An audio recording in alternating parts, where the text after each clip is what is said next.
नमस्कार दोस्तों, जय श्री राम। आज हम लोग एक लेडी पाम की एनालिसिस करेंगे जिनकी एज है 47 ईयर्स। ये गवर्नमेंट जॉब करती है और ये साइड में एक बिज़नेस भी करते हैं। तो जानना चाहते हैं कि उस साइड बिज़नेस में इनको सफलता मिलेगी कि नहीं। तो एनालिसिस शुरू करने से पहले बता देता हूँ कि ये पाम बहुत ही स्ट्रॉन्ग पाम है। ठीक है ना। स्ट्रॉन्ग पाम की खासियत क्या है वो पहले हम लोग समझ लेते हैं, उसके बाद हम लोग डीप एनालिसिस में जाएंगे। पहले अगर हम इस पाम को देखेंगे तो ये पाम एक परफेक्ट रेक्टेंगुलर शेप पाम है। देखिएगा, ये एक परफेक्ट रेक्टेंगुलर शेप पाम है। हाँ, थोड़ी सी नैरो टाइप की दिखेगी, लेकिन माइन लाइन स्ट्रॉन्ग है तो नैरो टाइप के हम लोग नहीं लेंगे, इसे रेक्टेंगुलर शेप की पाम ही लेंगे। साइज़ बहुत बड़ी है। ठीक है, तो रेक्टेंगुलर शेप पाम, साइज़ बड़ी, इसका मतलब ये आता है कि ये मेंटली बहुत ही स्ट्रॉन्ग इंसान होंगे और जो भी सारे कामकाज दिमाग से लिया जाता है, जो भी एक जगह पे बैठ के कॉन्सेंट्रेट करके किया जाता है, वो सारे काम में ये माहिर होंगे। ये इंसान फील्ड वर्क में उतनी ज़्यादा स्ट्रॉन्ग नहीं होंगे। हाँ, एक ही जगह पे बैठ के अगर किसी भी मैनेजमेंट के काम करवाया जाए इनसे, किसी भी हाई थिंकिंग की, हाई इमेजिनेशन की काम करवाया जाए तो बहुत ही बढ़िया ये कर पाएंगे। दूसरी बात, इस थंब को देखिए, कितनी लंबी थंब है। ये पॉलिटिशियन के लीडर के जैसे थंब है। ऐसे लोगों की लीडरशिप क्वालिटी बेमिसाल होते हैं। मतलब हज़ारों नहीं लाखों लोगों को ये इन्फ्लुएंस कर सकते हैं, इतनी बड़ी थंब है। ठीक है ना। जितने भी सक्सेसफुल पॉलिटिशियन आप देखेंगे जो टॉप लेवल के हैं, चाहे हमारे प्राइम मिनिस्टर को देखिए या हमारे वेस्ट बंगाल के जो चीफ मिनिस्टर है ममता बनर्जी, उनकी पाम को देखिए। आप उनसे मतभेद हो सकती है आप लोगों का, कोई एक सिद्धांत के होंगे पॉलिटिकली, कोई दूसरे सिद्धांत के, उसको आप अलग छोड़ दीजिए। देखिए कि ये सारे इंसान दोनों ही जो दोनों पर्सनैलिटी की मैंने बात किया ना, वो एकदम बटम से उठ के आए हैं। मोदी जी के बारे में तो हम लोग जानते हैं, लेकिन ममता बनर्जी भी एकदम मतलब एक कह सकते हैं कि ग्रास रूट लेवल से ही उठ के आए हैं जैसे मोदी जी आए। तो ये जो आती है ना, ये लीडरशिप स्किल से आती है। लोग आपसे जुड़ना चाहते हैं, आपकी पर्सनैलिटी ऐसे बन जाती है, लोग आपको ट्रस्ट करते हैं, लोग आपकी लीडरशिप में आना चाहते हैं। तो ये सारे चीज़ होती है स्ट्रॉन्ग थंब की वजह से, जो इस पाम में भी हमें देखने को मिल रही है। बहुत बड़ी स्ट्रॉन्ग इनकी थंब है, तो लोग इन पे टेस्ट करेंगे, इनके पीछे आएंगे, जो भी ये बताएंगे उनसे ये आएंगे। हाँ, पॉलिटिकली सक्सेस होने के लिए दूसरी साइन भी चाहिए। मतलब पॉलिटिक्स तो लीडरशिप की एक फील्ड है। लीडरशिप मतलब हमेशा ही पॉलिटिक्स नहीं होती, हर एक काम में ही आप लीडरशिप दिखा सकते हैं, वो दूसरी बात है। लेकिन इनकी जो लीडरशिप स्किल है बहुत बेमिसाल है, ये थंब से हमें क्लियरली पता चल रही है। ये थोड़े सॉफ्ट नेचर के भी हैं, क्योंकि ये थंब जो है ये बेंट हो रही है, तो हालात के सिचुएशंस के अनुसार ये खुद को ढाल भी लेते हैं। कहीं पे अगर झुकना पड़ा तो ये झुक भी जाते हैं, और जॉब वालों, नौकरी वालों को ये ज़रूरत भी पड़ते हैं कि आप इस तरीके से रहिए। बाकी सारी फिंगर की फॉर्मेशन ठीक ठाक है, नॉर्मल है। यहाँ छोटी फिंगर जो है वो थोड़ी ज़्यादा हमें छोटी देखने को मिल रही है, तो कम्युनिकेशन स्किल में दिक्कत रहेगी।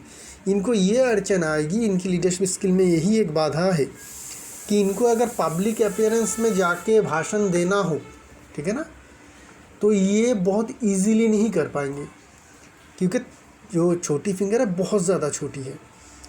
तो इसके कारण क्या होगी, इनको बहुत ज़्यादा प्रैक्टिस करनी पड़ेगी। किसी भी लीडरशिप को पहले से तो आपको भाषण देना आना चाहिए, चाहे आप किसी भी फील्ड में हो, कॉरपोरेट में हो, पॉलिटिशियन हो, और भी जो सारे हैं जैसे कि बिज़नेस मोटिवेटर हैं, अंदर बहुत कुछ आज आ चुके हैं आज के, जहाँ पे आपको लीडरशिप क्वालिटी की ज़रूरत पड़ती है।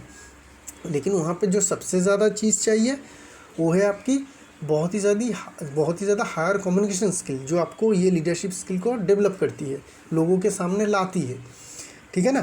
तो उसके लिए चाहिए हम लोग को स्ट्रॉन्ग छोटी फिंगर, बड़ी लंबी, ताकि आपकी जो कम्युनिकेशन स्किल हो, लोगों से घुलने मिलने का, एक ही बार में जाके फर्स्ट अपीयरेंस में ही खुद को एकदम टोटली फ्री सोचना, वहाँ पे यहाँ पे ये पाम में दिक्कत आएगी। तो इसके कारण क्या होगा, इनको बहुत ज़्यादा प्रैक्टिस करनी पड़ेगी इस चीज़ की, कि मैं कैसे अपने कम्युनिकेशन स्किल को स्ट्रॉन्ग करूँ, कैसे मैं अपने आप की जो कम्युनिकेशन अगर पब्लिक अपीयरेंस है उसका डर भगाऊँ। इसके लिए बहुत ज़्यादा प्रैक्टिस करनी पड़ेगी। इसके बहुत सारे टेक्निक है, एडुकेशन है, वो इनको ज़रूर लेनी चाहिए। ठीक है। और क्या है, एक रेमेडी है मरकड़ी को स्ट्रॉन्ग करने वाली रेमेडी, वो उनको लेनी चाहिए, जो है हम लोग जानते हैं कि जिसे हम लोग पन्ना या एमराल्ड कहते हैं, वो स्टोन इनको धारण करनी चाहिए इसी फिंगर में, गोल्ड के साथ पहने तो बहुत अच्छा, नहीं हो सके तो सिल्वर के साथ भी पहन सकते हैं। तो ये है एक ओवरऑल स्ट्रॉन्ग पाम।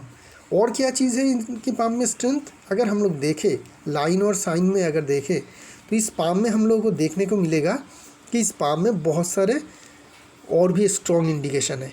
इस पाम में 2 माइल लाइन है, देखिए एक माइल लाइन यहाँ पे है, ठीक है, जो यहाँ तक जा रही है। दूसरी माइल लाइन ये है जो जुपिटर माउंट से आ रही है। तो ये जो जुपिटर से माइल लाइन आए या माइल लाइन में ब्रांचेस भेजे, तो ये इंसान बहुत ही ज़्यादा हायर एम्बिशियस होते हैं, बहुत ही ज़्यादा हाई एम्बिशन रहती है इनको। इनका तो एम्बिशन समझ ही लीजिए कि एक अच्छे पोजीशन में तो ज़रूर नौकरी कर रहे हैं गवर्नमेंट में, पाम दिखा ही रही है। उसके बाद भी अपने एक परिचय, अपने एक आइडेंटिटी पाना चाहते हैं बिज़नेस फील्ड में, साइड बिज़नेस में, जो ये कर रहे हैं, कोशिश कर रहे हैं। तो ये दिखाती है हायर एम्बिशन की इंडिकेशन, ठीक है ना।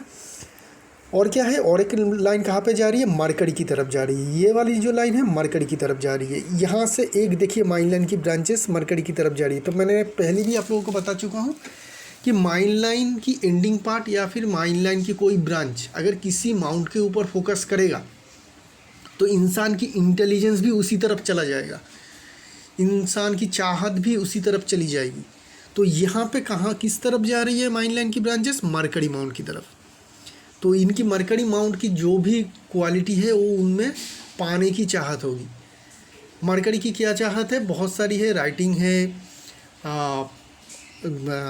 पोइट्री लिखना हो या फिर किसी भी तरीके का एनालिसिस हो, किसी भी तरीके का आप कह सकते हैं कि बिज़नेस हो, किसी भी तरीके का बिज़नेस हो जिसमें आप सक्सेस पाना चाहते हैं। और पहले भी बता चुका हूँ कि माइन लाइन की ब्रांचेस अगर माइन लाइन की तरफ जा रही है तो चाहे आप कितनी भी बड़े काम करें, कितने भी बड़े आप जॉब करें, आपकी मन की इच्छा एक बिज़नेस करने की रहेगी ही हमेशा। तो इनका भी वही है, अलग कुछ भी नहीं होगा। हर एक लाइन जो बताता है कॉमन लाइन, वो सबका रिजल्ट एक ही होता है। इनका जो ये ब्रांचेस जा रही है और माइन लाइन की ending part, first mine line की एंडिंग पार्ट जो मार्केट की तरफ देख रही है, ये दिखाती है कि इनमें बिज़नेस करने की तो चाहत रहेगी ही रहेगी, चाहे उसमें सक्सेस हो या ना हो वो दूसरी बात है, लेकिन ये चाहत की बात है। ये इनकी ड्रीम है, ये इनका पैशन है, ये इनकी जीवन है कि मैं एक बिज़नेस करूं और उसमें मैं सफलता अर्जन करूं और अपने नाम कमाऊं, ठीक है। सिर्फ पैसे के लिए नहीं करते हैं, ये अपने खुद को कंप्लीट करने के लिए भी करते हैं, क्योंकि आपकी इंटेलिजेंट ही आप हो और कुछ नहीं हो। आपका शरीर आप नहीं हो, आपका मतलब जो है, जो भी कुछ है, आपका घर मकान, उससे आप नहीं हो। आपकी इंटेलिजेंस, आपकी जो कॉन्शसनेस है, वहाँ से आप हो, वही आप हो। तो वहाँ पे ये कॉन्शसनेस बताती है, इनको हमेशा पुश करती रहती है कि अपने बिज़नेस करो, अपनी खुद की पहचान बनाओ। नौकरी है ठीक है, लेकिन उसके साथ अपना पहचान भी बनाना चाहिए, क्योंकि यही इनकी माइंड लाइन दिखा रही है। तो इसके कारण ये बार बार बिज़नेस में आएंगे। अगर एक बार सक्सेस नहीं मिलेगी तो दूसरी बार आएंगे, दूसरी नहीं तीसरी, तीसरी नहीं चौथी, जब तक कि इनको इनका पहचान ना मिल जाए तब तक ये आती ही रहेगी। जब तक इनको नहीं मिलेगा ये आती ही रहेंगी इस बिजनेस फील्ड में, ठीक है। और क्या चीज़ है, माइंड लाइन, डोल माइंड लाइन, पहले ही मैं बता चुका हूँ कि ऐसे लोग सुपर इंटेलिजेंस होते हैं।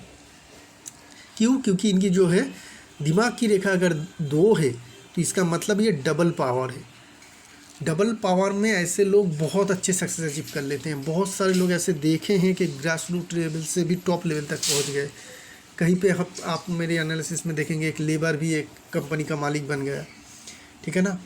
एक इंसान जो करोड़पति बन गया, कुछ भी नहीं था, खुद के किए हुए बिजनेस। माइकल जैक्सन का पाम हम लोगों ने एनालिसिस करके दिया है बहुत साल पहले। वहाँ पे भी यही दोनों माइंड लाइन का ही काम है। एक सफलता, एक बहुत बड़ी सफलता के लिए ये 2 माइंड लाइन जो है आपको प्रेरित करती रहती है, क्योंकि आपकी इंटेलिजेंस लेवल जो है काफ़ी हाई हो जाती है। और क्या चीज़ है, सन माउंट में स्टार की फॉर्मेशन, ये बहुत अच्छी है, क्योंकि सन माउंट में अगर स्टार की फॉर्मेशन हो तो आप में प्रतिष्ठा मिलती है। जनरली ये लोग उन लोगों के पाम में देखा जाता है जिनके पिता बहुत बड़े बिजनेसमैन हो, या जिनके पिता बहुत सक्सेस ऑलरेडी अचीव किया है। बच्चों में इस तरीके का देखने को मिलती है, क्योंकि उनके ऑलरेडी सक्सेस मिला ही रहता है, नेम फेम के साथ ही वो जन्म लेते हैं, इसलिए वो लोग जन्म के साथ ही स्टार साइन के साथ ही पैदा हो जाते हैं। लेकिन जिन लोग एजेड हो चुकी है और उनके पाम में इस तरीके का साइन आ रही है, तो समझ लीजिएगा आपके पास अपॉर्चुनिटी है अपने नेम और फेम को बढ़ाने का।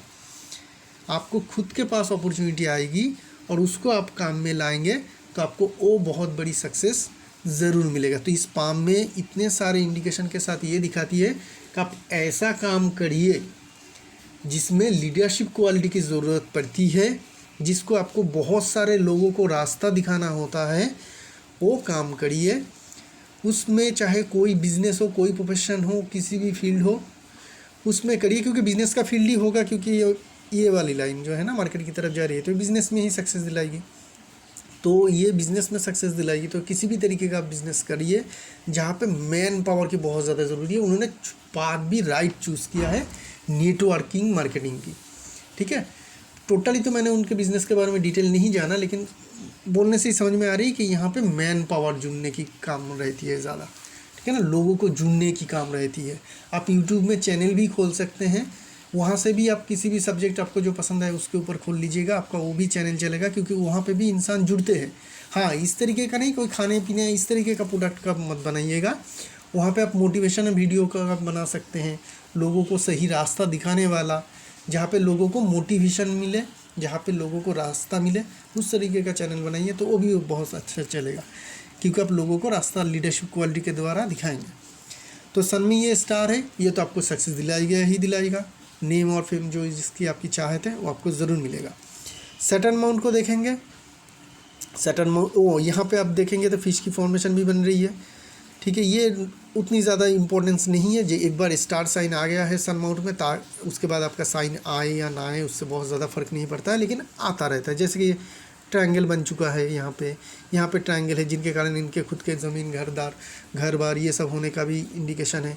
सैटर्न माउंट में हमें क्लियर कट फिश साइन दिखेगा, जो इनके पैसे इन फ्यूचर बहुत अच्छा देगा। ये काफ़ी पैसे वाले बनेंगे। धन रेखा क्लियर देखने को मिल रही है, जो दिखाती है कि आपके पास कभी भी धन की कमी नहीं रहेगी। जिस भी चीज़ की ज़रूरत हो वो चीज़ आपके पास, उसके लिए आपके पास हमेशा पैसा रहेगा। सैटर्न माउंट में स्क्वायर साइन है, ये आपका धन का हमेशा प्रोटेक्शन करेगा। कहीं पे भी आप धन खर्च करेंगे या इन्वेस्ट करेंगे वो सिक्योर रहेगा। ठीक है, धन हानि नहीं होगी। ये चीज़ और एक ज़्यादा हमें स्ट्रॉन्ग इंडिकेशन दिखाती है। सलमन रिंग है, काम के प्रति, धर्म के प्रति ये बहुत ज़्यादा निष्ठावान रहते हैं, बहुत ही स्ट्रॉन्ग है। पहले ही बता चुका हूँ कि माइंड लाइन किस तरीके का ब्रांच आए जुपिटर माउंट में, या माइंड लाइन खुद आए, तो ऐसे लोग हाई एम्बिशियस होते हैं। इनके एम्बिशन बहुत बड़े होते हैं और उसको अचीव करना ये जानते हैं, क्योंकि ये इंटेलिजेंस से आती है ना ये गोल, तो ये गोल सेट कर लेती हैं और उस गोल के कारण इनको सक्सेस भी मिल जाती है। बाकी सारे माउंट के फॉर्मेशन, मंगल नॉर्मल है। ठीक है, रेक्टेंगुलर शेप पाम है, तो मंगल बहुत ज़्यादा स्ट्रॉन्ग ना हो तो भी चल जाता है। लेकिन अगर आप फील्ड में काम कर रहे हैं, आपको कहीं पे जाना पड़ रहा है, बाहर घूमना फिरना पड़ रहा है काम के लिए, तो वहाँ पे मंगल की ज़रूरत पड़ती है। तो अगर इस तरीके का काम आप कर रहे हैं या करने जा रहे हैं, तो एक रेड कोरल ज़रूर पहन लीजिएगा। ये 2 फिंगर में, किसी एक फिंगर में गोल्ड के साथ 12-14 रति का पहन लीजिएगा red coral, deep red coral. ये आपको एनर्जी देगी बहुत ज़्यादा। वेनस माउंट, चंद्रमा माउंट स्ट्रॉन्ग है, यहाँ पे कोई भी नेगेटिव साइन फॉर्मेशन हमें देखने को नहीं मिल रही है। हाँ, एक चीज़ है, किसी भी तरीके का आपका एडिक्शन है तो छोड़ दीजिए, या फिर कोई लॉन्ग टर्म आप मेडिसिन ले रहे हैं तो उसके अभी आपके लिए ख़तरनाक होगा। किसी भी तरीके का एडिक्शन आपके लिए अच्छा नहीं है। ठीक है ना, किताब पढ़ना भी एक तरीके का एडिक्शन होता है। अभी आजकल मोबाइल देखना एडिक्शन आ गया है, तो ये आपके सेहत के ऊपर हानि कर सकता है, किसी भी तरीके का एडिक्शन। लाइन्स की बात करेंगे, heart line, mind line, life line, तीनों की तीनों लाइन अच्छी फॉर्मेशन में है। बेस्ट फॉर्मेशन तो नहीं, लेकिन अच्छी फॉर्मेशन है, क्योंकि हार्ट लाइन में जॉब की साइन देखने को मिल रही है और कोई नेगेटिविटी है नहीं। माइंड लाइन दोनों ही बहुत मजबूत है। लाइफ लाइन के नीचे के अंश में जॉब साइन देखने को मिल रही है। तो हार्ट लाइन में देखेंगे तो कोई नेगेटिविटी हमें देखने को नहीं मिल रही, बस एक जॉब की साइन है, जिसके कारण फैमिली रिलेटेड कोई डिजीज़ हो सकती है, मतलब जिन के द्वारा लाई गई कोई डिजीज़ अगर आपका फैमिली में है तो होने का खतरा है, नहीं तो कोई बड़ी बीमारी नहीं होगी। हाँ, हाइपरटेंशन, थोड़ी बहुत डिप्रेशन, ये सब कुछ रह सकता है आपका। डबल माइंड लाइन के कारण आपको अच्छी सक्सेस मिलेगी, और दोनों के दोनों माइंड लाइन जो है लंबी है, जिसके कारण आप परमानेंट काम में भी है और साथ में खुद के काम में भी आपको सक्सेस मिलेगा। परमानेंट काम जैसे गवर्नमेंट जॉब आप कर रहे हैं तो जॉब तो आपका रहेगा। ठीक है, छोड़ने की ज़रूरत नहीं है। उसके साथ साथ ये आपकी इतनी ज़्यादा हाई इंटेलिजेंट आप हो तो आप उसमें सक्सेस अचीव कर ही लोगे। बस कम्युनिकेशन स्किल में थोड़ी दिक्कत है, थोड़ी आपकी ऐसे है कि आप बोलना तो चाहते हैं लेकिन बोल नहीं पाते हैं, थोड़ा डर जैसा रहता है या शाइनेस आ जाती है ऐसे इंसान में, तो उसको दूर करना ज़रूरी है। रेमेडी के साथ साथ प्रैक्टिस भी ज़रूरी है, जिससे आपका प्रॉब्लम जो है दूर हो जाएगा। बहुत ज़्यादा हार्ड कुछ है नहीं। लाइफ लाइन राउंड शेप में है, अच्छी क्वालिटी की लाइफ लाइन है, लेकिन अप टू 60 के बाद इस लाइफ लाइन में जॉब की साइन आ रही है। उसके बाद आपका जो सेहत है उसमें प्रॉब्लम धीरे धीरे करके आएगा। लेकिन ये एक देखिए, ये जो लाइन है angel line full life line को कवर कर रही है। इसका मतलब तबीयत खराब रहेगी लेकिन उसमें वो रिकवरेबल होगा, ठीक है, रिकवरेबल होगा। बहुत ज़्यादा डीप कोई डिजीज़ नहीं होगी। हाँ, छोटी छोटी करके टाइम टू टाइम आपके पास डिजीज़ आता रहेगा, लेकिन उससे आप रिकवर करेंगे। Angel line through out life line है, तो थ्रू आउट लाइफ लाइन ज़िंदगी में किसी भी तरीके का दिक्कत आए, इमोशनली, फाइनेंशियली, हेल्थ वाइज, वो सब कुछ से आपको जो है छुटकारा मिलता रहेगा। क्योंकि ये लाइन जो है ये सपोर्टेड लाइन है, लाइफ लाइन से जुड़ी हुई। और लाइफ लाइन क्या है? सब कुछ। जैसे कि हॉरोस्कोप में लग्न होता है, सब कुछ, लग्न से आप सब कुछ देख सकते हैं, उसी तरीके का क्या लाइफ लाइन भी है, वहाँ से भी आप सब कुछ कर देख सकते हैं। फाइनेंशियल, हेल्थ, वेल्थ, इमोशन, सब कुछ आपका लाइफ लाइन बता देती है। यहाँ पे लाइफ लाइन में देखेंगे तो हर 4-5 साल के अंदर, हर 4-5 साल के अंदर यहाँ पे एसेंडिंग लाइन उठ रही है। तो इसका मतलब क्या है कि हर 4-5 साल के अंदर, 4-5 साल हो या 3 साल, अभी तो जो जितनी एज करीब आ रही है आपकी 47, 40, 50 के करीब जितनी आ रही है उतनी जल्दी जल्दी, मतलब आपका लाइफ ऐसा हुआ कि आपको नौकरी मिली। पहले 5 साल में प्रमोशन या इंक्रीमेंट मिलता था, उसके बाद आके वो 4 साल हुआ, फिर 3 साल हुआ, फिर 2 साल हुआ, ठीक है। अभी हम लोग देख रहे हैं कि करीब करीब हर 2-3 साल के अंदर आपको जो है प्रमोशन या हाई इंक्रीमेंट मिल रहा है, ये इंडिकेशन है। आगे नॉर्मल रहेगा, आगे और ज़्यादा बहुत ज़्यादा कुछ प्राप्ति की नहीं है। इसी तरीके का स्टेबल कैरियर आपका रहेगा। हाँ, एक आधा प्रमोशन हो सकती है, लेकिन उसके बाद ये स्टॉप हो जाएगा, क्योंकि और कोई इंडिकेशन है नहीं। विदेश जाने का मौका आपका है, चाहे आप घूमने फिरने के लिए जाए, काम के लिए तो अब शायद बिजनेस पर्पस के लिए छोटी मोटी टूर हो सकती है, वही है। अभी फॉरेन में कोई स्टे का इंडिकेशन हमें देखने को नहीं मिल रही, मतलब ऐसा कोई फॉरेन सेटलमेंट वाली इंडिकेशन नहीं है, लेकिन आप घूमने जा सकते हैं। तो क्या आपका जो मेन सवाल है, ये इतने स्ट्रॉन्ग पाम से हमें जो मेन इंडिकेशन मिल रही है इस पाम में, तो ये इनका है कि इनको उस बिज़नेस में सक्सेस मिलेगा कि नहीं। जहाँ पे भी लोगों को राह दिखाने की बात है, लोगों को मोटिवेट करने की बात है, लोगों को अपने साथ जोड़ के ले जाने की बात है, मतलब अकेले नहीं जाना है, साथ में जाना है। जहाँ पे भी आप फॉन्ट से रहोगे, आप लीडरशिप दोगे। लीडरशिप का मतलब क्या है कि जो फॉन्ट में जाता है और उसके जो सारे लोग हैं वो पीछे आते हैं, चाहे वो प्रॉब्लम हो, चाहे वो खुशी हो। खुशी में क्या होती है, लोगों को आगे भेज देती है लीडर, और लीडर पीछे जाती है। और टफ सिचुएशन में, चैलेंजिंग सिचुएशन में लीडर आगे जाते हैं और उनके जो सबऑर्डिनेट है वो पीछे आती है। तो इस तरीके का नेचर, जहाँ पे भी जिस काम में भी आपको ज़रूरत पड़ेगी, जो भी आप काम करोगे उसी काम में आपको सक्सेस मिलेगा, चाहे वो आप किसी भी तरीके का बिज़नेस लो। अगर आपका ये जो पर्टिकुलर आपने बिज़नेस कहा है ये इसी चीज़ में फिट होता है तो आपको सक्सेस ज़रूर मिलेगा, 100% मिलेगा। अगर फिट नहीं होती है तो आपको चेंज करने की ज़रूरत है, उसको आप चेंज कर लीजिए। उस तरीके का बिज़नेस चूज़ करिए, उस तरीके का कैरियर चूज़ करिएगा, आपका आसमान तक छूता हुआ सक्सेस मिलेगा। इस काम में उसी तरीके का ही है कि आसमान को छूता हुआ सक्सेस, ठीक है। इसकी हेडलाइन नरेशन भी यही लिखूँगा कि इस काम में आसमान का छूता हुआ सक्सेस की इंडिकेशन है। लेकिन एक प्रॉब्लम है, एक बहुत बड़े लीडर, एक अच्छे लीडर का लीडरशिप होना एक बात होती है, लेकिन उसको एक्सप्रेस करने में, उसको एक्सप्रेस करना, वो बातें करना, ठीक है ना। आप 1-to-1 कोई आपके साथ बात करेगा तो आपसे प्रभावित हो जाएगा। आप जैसे उनको राह दिखाएंगे, रास्ता दिखाएंगे, वो आपके बहुत ज़्यादा क्लोज आ जाएगा। होता भी है, देखिएगा ये। लेकिन जब एक साथ में सभी लोगों को, एक साथ में 1000-लाख लोगों को आपको बोलना है, स्पीच देना है, उसके लिए हायर कम्युनिकेशन स्किल चाहिए। 1-to-1 में ज़रूरत नहीं पड़ती है, इसके लिए आपकी मरकरी की रेमेडी की ज़रूरत पड़ेगी। तो ये रही इस पाम की एनालिसिस। एक नई पाम लेके बहुत जल्द आएंगे, तब तक के लिए आगे दीजिए। शुक्रिया आप लोगों का।